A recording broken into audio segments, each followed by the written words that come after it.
gluten is linked to undermethylation.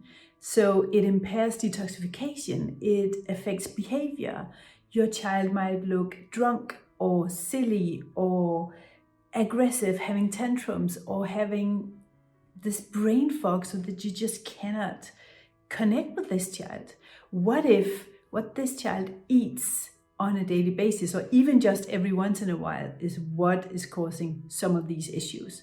Gluten and autism is a really bad combination. And in this video, in this conversation, I'm going to break it down. I'm going to talk to a veteran mom, a new autism mom who has turned her son's symptoms around. And one of the key things she did was to remove gluten. We're also going to talk to Dr. Barefoot, who's going to tell us about what the link is between autism and addiction and neurotransmitters and methylation. So all in all, if you are having trouble getting your child gluten-free because you feel like it's a shame to remove gluten, or if you think you can just do gluten every once in a while, or if you're finding it hard to convince yourself or others why you have to go gluten-free, this conversation is a must for you. And there's another reason for that. If you watch until the end, I'll tell you how to get hold of a brand new guide that we've done, a gluten-free cookbook and checklists, so that you can create bread and cakes and treats and biscuits that are not causing problems in your family. And by the way, the tests that you're offered in the mainstream system does not tell you much about whether or not you can tolerate gluten. So it's a good idea to get rid of it. Let's talk about how.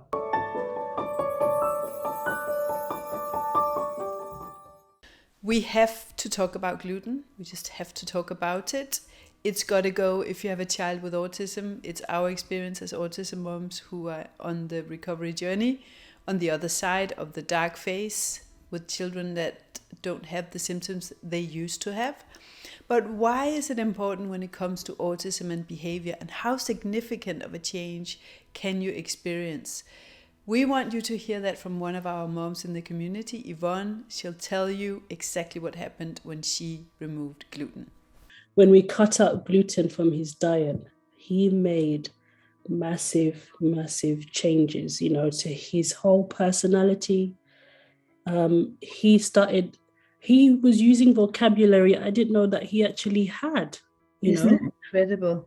He was reasoning and he was asking questions, So Hilda and I, we're like veteran moms. So we are out on the other side.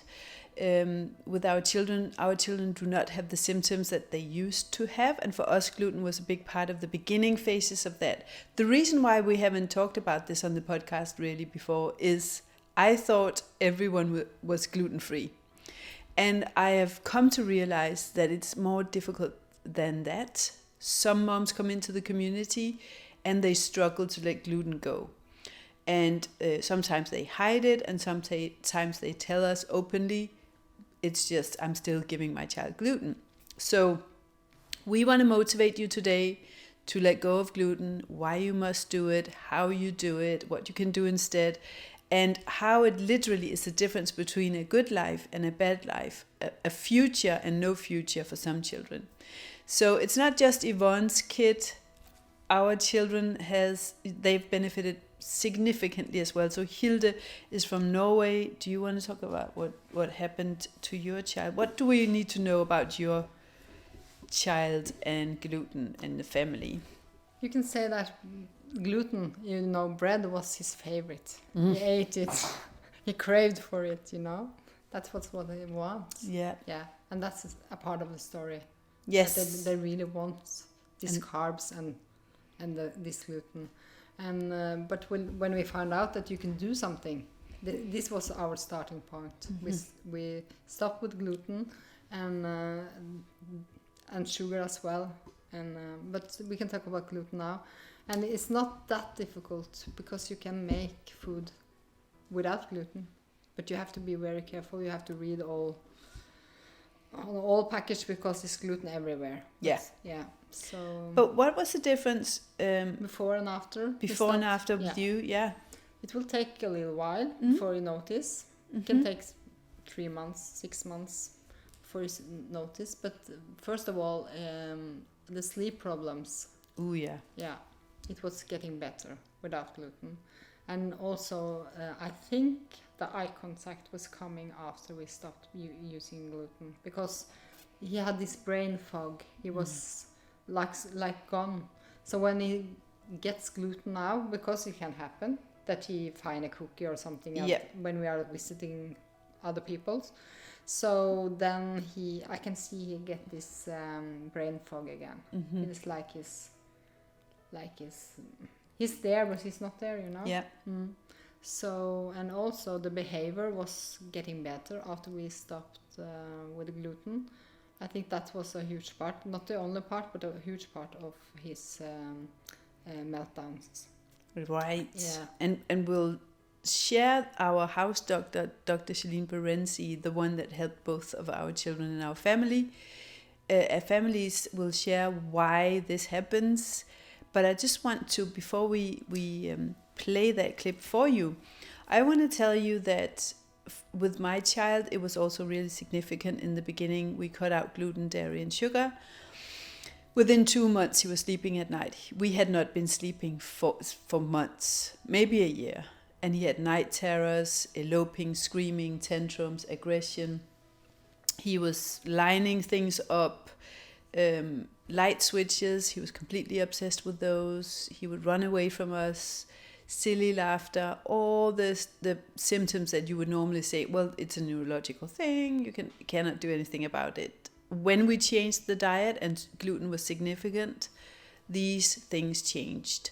How do I know it's a gluten? Because when he gets it now as an adult, he's got to stay completely clean, probably for the rest of his life. When he gets it now, it's a different person. I've recorded a whole podcast episode with him about that. He becomes a different person. So when he is gluten-free, he is kind, he's empathic, he's got social skills, he's got humor, he has patience, he's a peacemaker, he is really easy to be around, he makes good decisions, he can handle challenging situations, and he can handle his work life. When he has gluten, all of that within a couple of weeks goes out the window. So he becomes cold, distant, doesn't have the ability to make long-term decisions anymore. He becomes impulsive. He becomes irritable, angry, strange in the behavior, actually much like the way that he used to be back when he was diagnosed with autism. So he now knows the difference. But the problem is that if he has it and continues to have it, he just disappears more and more every day. So this is why we got to understand gluten and reactions to gluten is just not just in the gut. And you won't necessarily notice it in any sort of digestive issues. And it can show up many years later. But let's just ask Dr. Berenzi, what is it about gluten and the opioid effects that can cause the behavior that I was talking about? Because one of the things that happens with big kids, when they get it, they get addicted to it. And that's what has been happening with my child. If he gets it, he cannot stop because it's addictive. Let's talk about why. I've heard a lot about gluten and casein, and it's really a huge issue, and it can affect the gut and digestion. And of course, we hear a lot about that. And then you'll hear about the opioid peptides, and this can be a source of a lot of symptoms with our children. So when they're exposed to gluten and dairy, if they're not breaking down those proteins adequately, then it can cause behaviors that make them look very much like addicts. Can cause them to have the behaviors that make them look like they're under the influence of those opioids.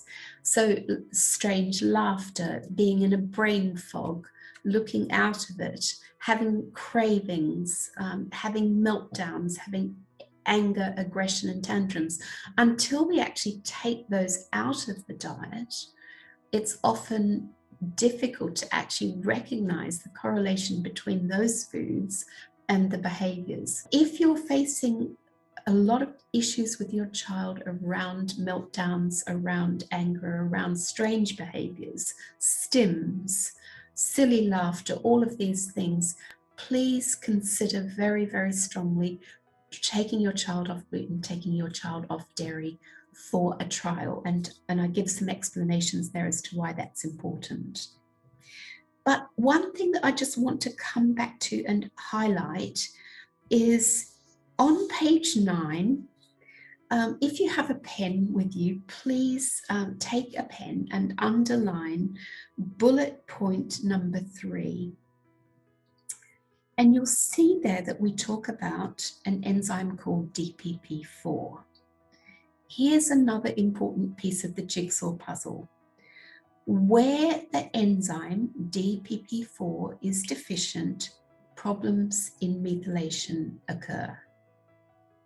Now, what requires a lot of DPP4?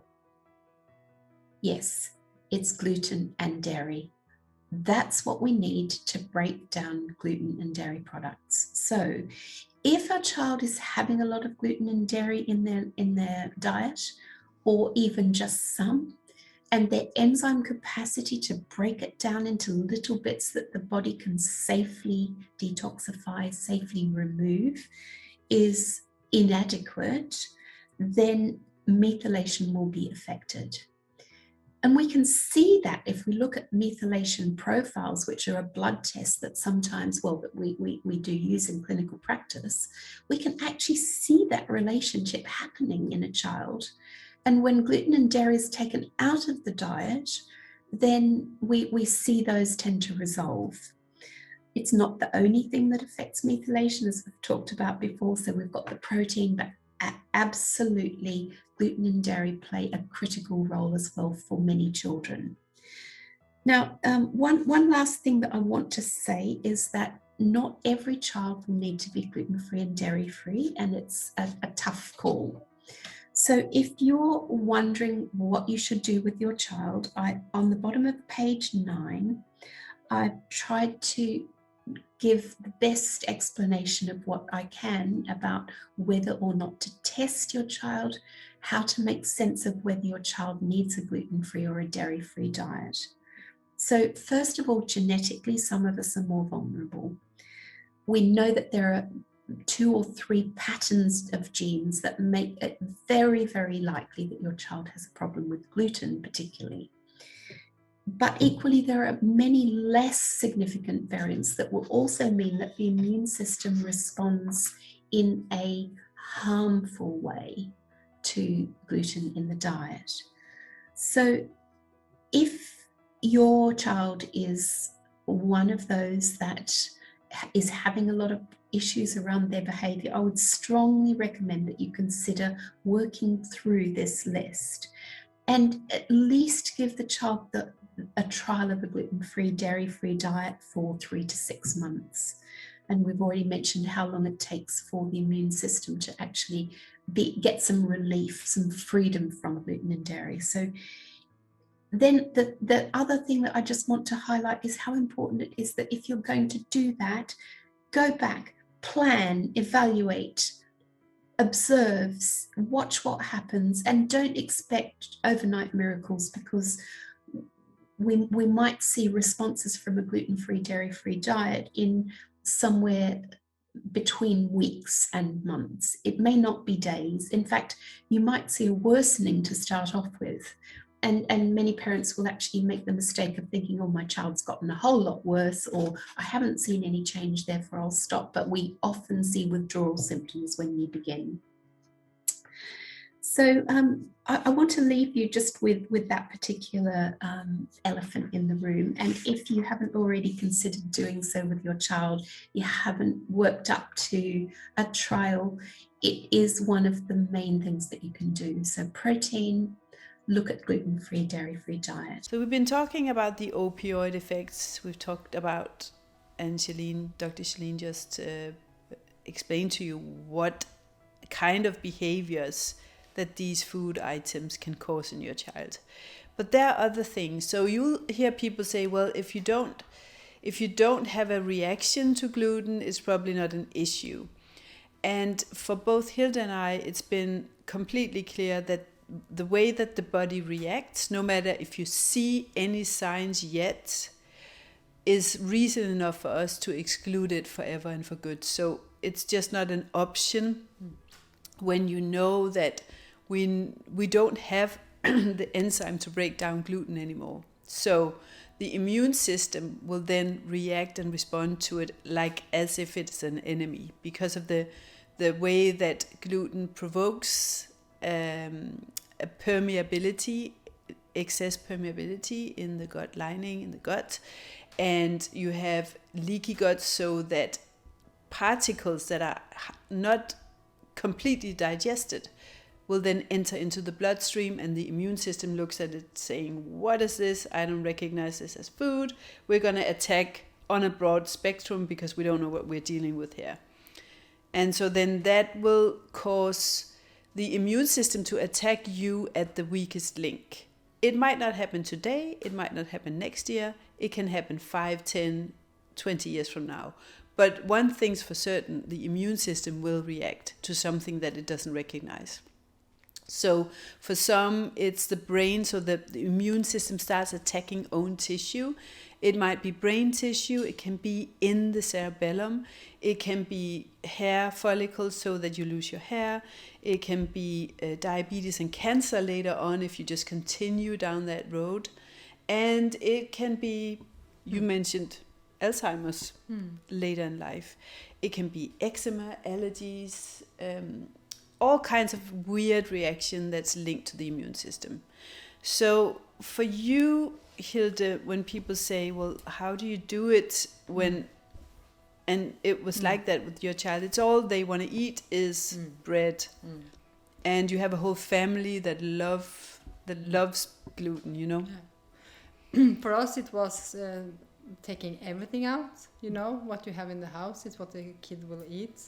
And it was not that hard because you find replacements. And for us, it was crispy bread because it was a good start for us. So crackers, you Yeah. can homemade crackers Yeah. or gluten-free crackers. Yeah. And afterwards, because we want to do it fast, because he had severe inflammation. It was really bad. And it was also his reaction, but it's also his digestive system was not good. So we knew that we had to do something. And when you see your child are having a hurt, you will do something about it. And how did you see that inflammation? How did you spot it?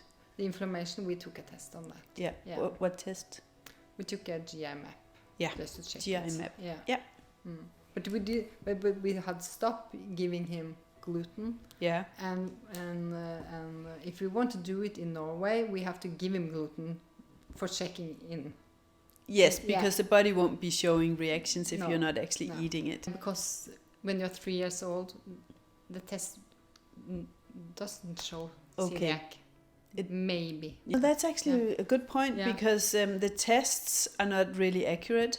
If you go to mainstream to figure this out, the doctors will not know how to accurately test for a non-celiac gluten sensitivity, for example. Let's just say celiac, let's start there. You won't be able to detect celiac disease or this destruction of the gut lining until it's too late, because they actually have to go down and with a camera and look at it, and you won't be able to see that until it's broken down completely and it's too late to reverse. So that's not something we want to wait for. And then secondly, celiac, you test that by looking at genetic disposition and antibodies way before it becomes so destructive that there's nothing you can do. But the doctors won't do that, and they are not up to speed with the science in this field, or whatever is going on. I don't understand why this is still happening.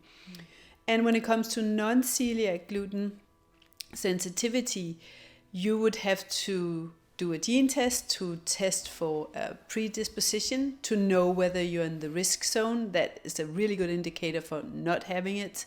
We all have that in our family. And then you want to test for the antibodies as well. And not just instant reactions, but delayed reactions as well. So that's a whole complete panel that you need to ask for. We'll link to it in this description for this podcast on the website barefootautismwarriors.com for this podcast episode. But so oftentimes we go to the doctor and the doctor says there's no issue, but something is lurking behind the scenes. Yeah. And I want to say that we took the test, the GI map now, for me and my husband. We haven't eaten gluten for probably 4 or 5 years, and I still have antibodies. Wow. Yeah. So. Good point. Yeah. It takes a long time to get it out of the system. Okay, but for our family, it was everyone was going off. No gluten in our house, so that Edward, when he will have something to eat, we don't have to say no. We can say yes, of course you can have this. Everything in the house that's important, because if you say no too many times to your child, and you're sitting and eating gluten yourself, it will be a distance, and they will probably get it. They will take it in one point. Yeah. So it's. I think that's the best way to do it. That the whole family. Yeah. And we can talk about the mothers as well. If your child reacts to it, it will probably you do it yourself. Yes. So I can now feel that my stomach is better. So if I get gluten now, I am in deep shit, you know. Exactly. My stomach can't handle it. And it can be other things as well. It can be nausea, it can be hair loss, it can be weight gain, it can be bloatedness, all the immune diseases, immune system related, and brain fog, memory loss, irritability, anger. So all the things that we're mentioning for the kids is relevant for you as well. And it's just making you healthier and probably live longer if you exclude this this one food group. And then it's not as simple as that, because many people say, well, I did try gluten-free, but possibly if you say you tried it and you have had no reaction, here's probably some of the reasons why. One, it's got to be 100% gluten-free. You can't just have it sometimes. You got to get it off it completely. You cannot even have a crouton, because even if there's a crouton in a salad and you take it out, is enough to contaminate and have you go back to scratch when it comes to the immune system and the reactions that you'll have. So it's got to be 100%, and that requires a lot of diligence and a lot of checking of labels and making sure that when your child is somewhere else that they are not exposed to it either. And that requires that we stand by our values, you know, that we're not afraid of other people's reactions. And then you got to look at the cross-contamination, which Hilde will talk about now, but you have to give it a year at least for the emergency phase to be dealt with. So then when you've tried it for a year, you'll be beginning to see improvements, because that's when the body can start picking up the development that's been missed out because of inflammation in the brain, because of all these issues where the opioid effects have turned the child into an addict that's not even present. And all those things, they actually miss out on development when they have these foods that they respond to so violently. Yeah. And if you're going to buy another flour, it may be that this is not 100% gluten-free. And it's also, the labeling is like gluten-free is not always the truth. So it's not corn. That's not good. But we will recommend some flour you can use, like cassava, tapioca.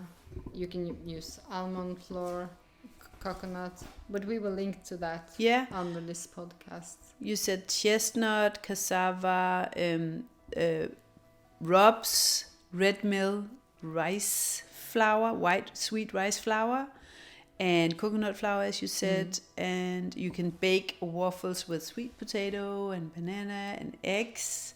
So those are some of the types, but many of the gluten-free flours are not really that clean or healthy. No, it's not. And Yeah. also, what about the cross-contamination, Hilde?